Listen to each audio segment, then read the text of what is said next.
honestly, without the chaos, the place wouldn't have survived. Where was it? Middle of nowhere in Dead End, USA. Good one. One night, this guy comes in with a couple of friends, celebrating something. He wasn't like the usual crowd, you know? Clean cut, confident, and just different. Sounds like trouble. Oh, big trouble. But I didn't know that at the time.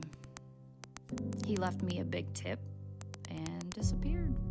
For a whole month, I kept hoping he would come back. Did he? Eventually. And this time, I got brave, or stupid, depending on how you see it, and asked for his number. Bold move. Bold? Yeah. And embarrassing. I was blushing so hard, I probably looked like a neon sign. Well, it worked, didn't it? It did. We started dating. He was charming, sweet, a little too perfect, if I'm honest. Too good to be true. Exactly. But at the time, I didn't see it. I was lonely, desperate for something, or someone. You know how they say, when you're wearing rose-colored glasses, red flags just look like flags. That's a good one. Yeah, well, I should have paid attention. He would always say, "You don't need anyone but me." At the time, I thought, that's so sweet. Now, I realize he was just cutting me off from everyone who might have told me I was making a mistake. That's pretty messed up.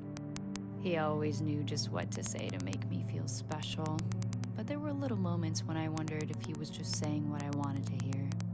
He invited me to his place after a couple of months. Crazy. Sounds like really surreal. And, wow, his house was incredible. Like fancy? Way beyond fancy. He had 7 vintage motorcycles in his living room. 7! Who even does that? Sounds more like a museum than a house. Exactly. One of them was a 1969 Electra Glide that used to belong to Marlon Brando. Okay, that's pretty badass. It was. But it didn't feel like a home. It felt calculated.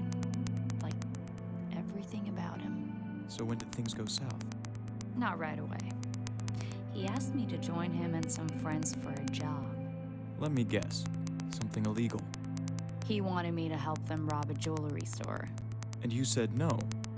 At first, it felt ridiculous, you know? I was a bartender, not some master criminal. But then, things went downhill. What happened? One of those lively bar fights turned ugly.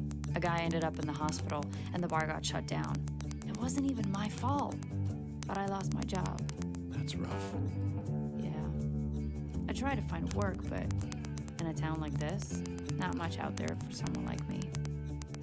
Bills were piling up, and Jack, he had this way of making everything sound easy. He told me I'd just drive the getaway bike. He kept saying it was the only way out, that I could finally have something better than that damn bar. And you believed him? I wanted to. I was desperate. So, when he asked again, I said yes.